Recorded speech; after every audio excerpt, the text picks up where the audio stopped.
Hi everyone, I'm back with another update to my Lightning JAVAZON. You might have seen me play this build on my stream or watched my previous video already. This has been becoming a pretty popular setup and I want to show you what I have changed on my build because now it's absolutely incredible. So I went back to tweak a few things and I also tried some new unique items here, and turns out some of them are pretty cracked, so I'm going to go over that. If you don't know anything about the build just yet, I'm not going to go into the detail of everything just yet again, but I will talk about the basics and then what has changed. So I recommend you to also check out my previous setup. Or if you have been following my planner, which I'll link down in the description, I also have a changelog there that tells you what has changed since the last time I updated it.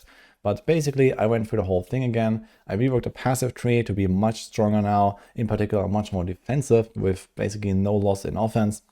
And as you can see here, we are kind of cruising through. This is a tier 18 map right now. I tried to actually make a tier 18 map and see what I can do with mods that make it everything really tanky with Delirium on it. So I just tried to make kind of like the craziest, like hardest and tankiest map possible. And well, this is what we got here. I'm basically just one-shotting all the rails in those maps anyway. It's a kind of incredible damage output, on top of me being actually relatively defensive with almost 3k life here on my SSF Huntress.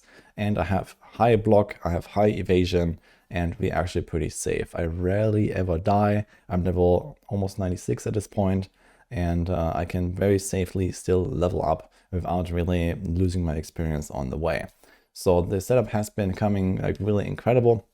It has a insanely satisfying clear with the lightning spears like popping out with the barrage, and everything just kind of like melting basically. The boss damage is also pretty good, I gotta say. It's not like insta-killing all the pinnacle bosses, but this is an Olroth +4 right now, for example. So I have taken down a few of the +4 bosses already. This includes Olroth, Breach, and I'm currently working on getting more Arbiters and more Simulacrums, but I have not been able to do the highest difficulty of those just yet, just because I don't have enough access. But Olroth, for example, is like a pretty good target dummy for this. And you see that I can definitely burst out like, you know, 1 million damage sometimes with like one combo alone. And even though this guy has like, you know, 20 million life or something, I kill him in like 2 to 3 minutes maximum. So this is kind of what this looks like, and this is like, you know, the 5th hardest enemy in the entire game basically, or something like that. So he is pretty juiced up. And well, you can definitely boost this further. There are some ways to get even more damage out of this if you want to go a bit more glass cannon, especially with some uniques. For example, in your offense, you can run with the Arbiter Scepter, you can run with like Channel Box Pillar.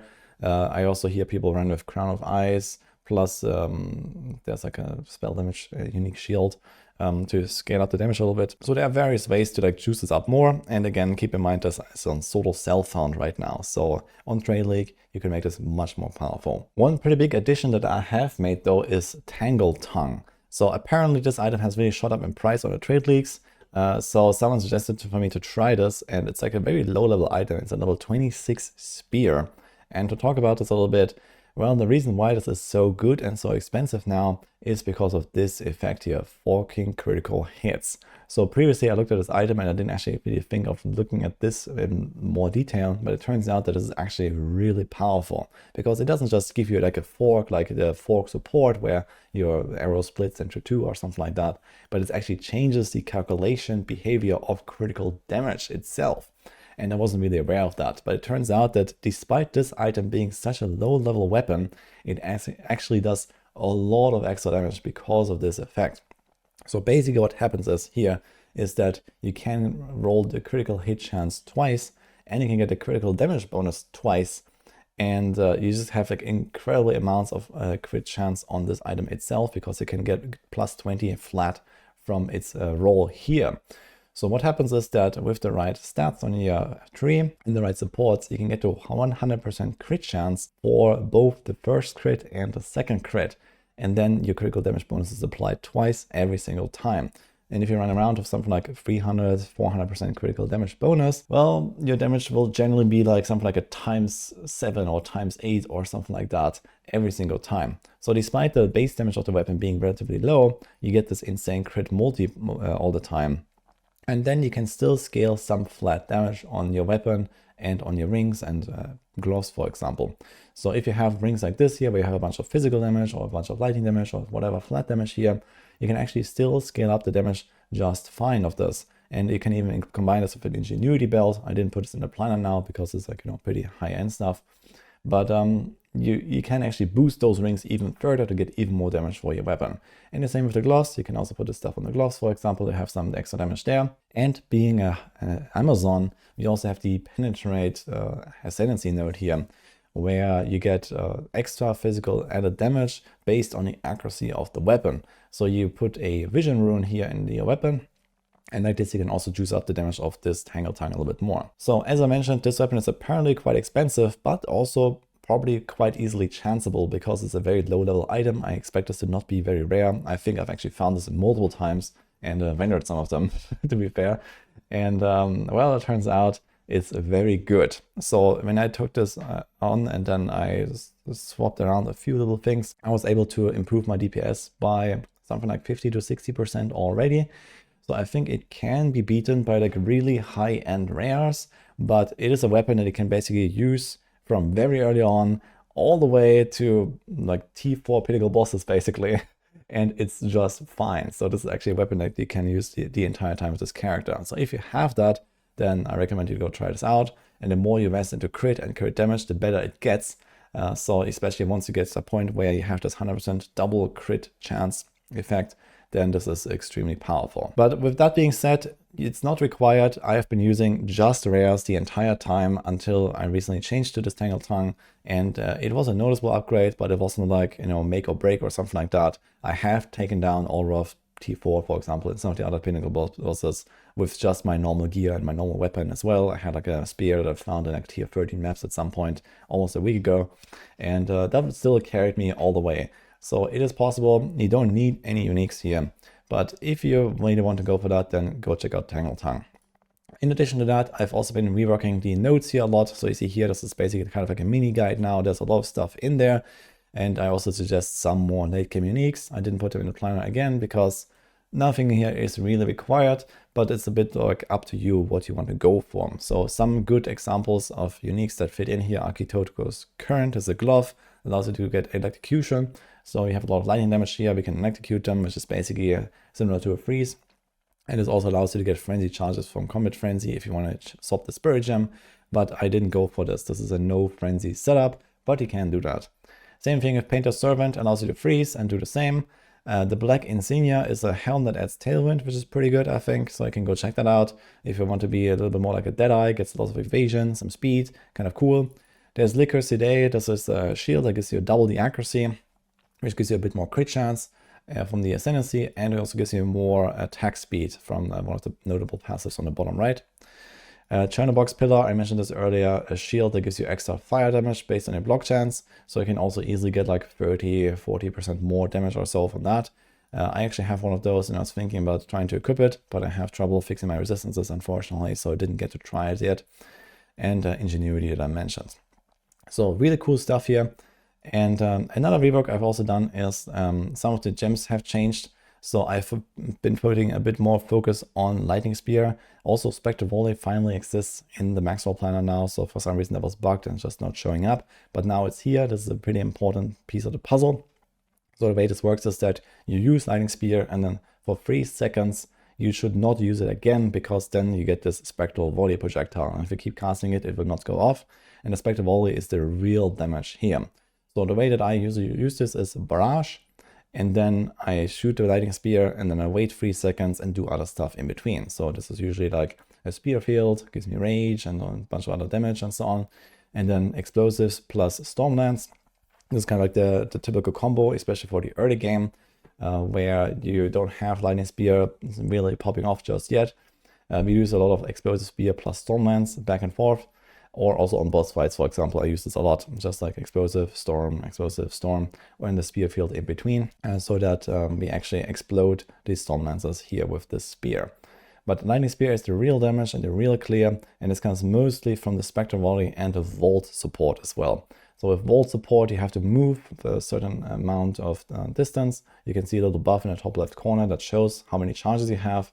But basically, you want to have those 30 charges by the time you use Lightning Spear, either with the original throw or with the follow-up spectral volley, which also consumes volt. So while mapping, for example, I do exactly that. I'm just kind of like running all the time, then I do barrage lightning spear, and then I just kind of keep running, get in position, and then 3 seconds later the lightning spear goes off automatically and it just destroys the entire screen. And that's kind of like what you do. So you barely ever slow down to attack. A lot of people also ask me why I'm not using the roar mount, for example. Well, the reason is that like, I don't really get anything from the roar mount because I barely ever attack. The roar mount doesn't give you speed by itself, it just slows you down less because it removes the movement penalty from attacking. But I attack so infrequently that I don't really have any purpose for the roar mount, basically. So just kind of like running, disengaging around, moving around, getting in position. And then you see here, like boom, like the lightning spear just destroys everything with those chains from the Volt and the Spectral Volley. So really cool and it's very satisfying clear. Also, another thing I added here is the Herald of Thunder now. So previously I had the Thunder's Leap, and I realized that actually without any investment into Spirit, you can get Wind Dancer, Tame Beast, and Herald of Thunder together. So that is really nice. Herald of Thunder does help a little bit because first of all, you have innervate support here. I actually have this up pretty much all the time in AoE combat because Herald of Thunder just randomly kills some little guy and I get this buff here, which is a pretty huge buff for all of your damage. So that's nice. And it just does damage on its own. So you have a few supports here that helps it and it can kind of like pop off.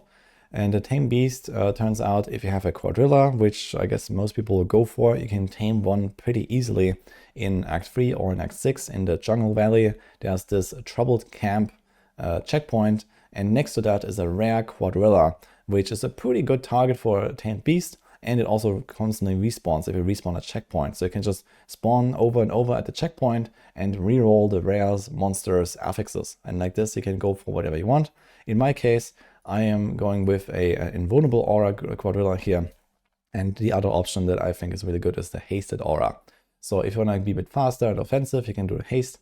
If you want to be a bit more defensive, you can go for the invulnerable aura. And this guy also follows you pretty well, so he usually stays in your presence so that you get the buffs. And he also is fairly tanky, and he costs 42.3% spirit. So the Tamed Beast has a percentage-based spirit cost, not a flat spirit cost. And this means that if you stack up a lot of extra spirit, then it will kind of eat more into that higher pool of spirit. So it's kind of inefficient to try to stack a lot of spirit, but it doesn't hurt to have like a roll on your amulet or something like that. In fact, I do. And in that case, you can add a few supports to, for example, the Herald of Thunder or to your Wind Dancer to try to get some of those other benefits like a Precision Aura, Clarity, or Vitality or something like that. So this can be really cool. But one thing to note here about the Quadrilla is that if you add a little bit of quality to the gem, you can reduce the reservation cost of the Tame Beast. And like this, you are able to fit in Wind Dancer, Herald, and the Quadrilla all together. You can also go for another beast that costs less, but it might die faster, or it might just not be overall that good, because I think this gorilla is actually pretty nice. One thing to note here for the Tame Beast, I can't add the minion supports, but it's also like mentioned in the notes. So you want to put like defensive support gems here, like Meat Shield, Last Gasp, and Elemental Army, once you have tamed the beast. And it just becomes a lot more tanky this way, so it doesn't die constantly. And while we're at it, I also want to show you off what I have done on the passive tree, because it has shifted quite a bit to make this better, and what I mentioned at the start, much more defensive, while keeping the offense pretty much in the same spot. So first of all, you need to know that you can actually see the step-by-step progression here. You can click on this progression bar here on the bottom to see exactly where to put the points as you level up. There's a few points respec here. This is like, for example, this cluster here that we pick up early on. So if you're leveling up this character, you want to pick this because there's a lot of extra damage here at the start, which is kind of helpful. But later on, we replace this once we have enough increased damage from other sources and penetration from down here, for example. And this is what it looks like here. So previously, I had a lot of the like Shadow and Monk area here. I pathed all the way up here and took up some stuff here. And then I went all the way up here to the crit cluster. And I have now cut off all of this here in order to take more stuff here on the Ranger outer side, basically. So you see here I path up, and I take kind of a similar crit cluster to the one above. We have some more evasion here and dex, which is kind of nice. We have the Coming Calamity cluster for the extra damage of the Herald of Thunder, because it's now standard in the setup. We can use that. It's a lot of damage here. This is a 74% increase by itself with 3 points. And then we also path further down here, where we pick up a lot of accuracy, attack speed, the pen, more block as well, and another crit cluster down here. So overall, this has made this build a lot more defensive, because now I went on my character to, I think, 74% bulk with a good shield. So this is really nice, makes it really tanky. In addition to all of the evasion, I have like 65 or 70% evasion or so with Wind Dancer up. And we get extra dex here, we stack our stats pretty well, and overall this seemed like a pretty nice improvement to the previous tree. One thing to note here is that you can try to like min-max your crit stats a little bit. For example, here you can choose either to go for the crit bonus or the crit chance. As I mentioned, you want to make sure that your lightning spear at least hits 100% chance to twice critical strike in your stats. So if you open the details, at least with the Tangle Tongue equipped, this is what you're aiming for. And in that case, you can try to min-max a little bit depending on if you need the crit chance or the crit damage.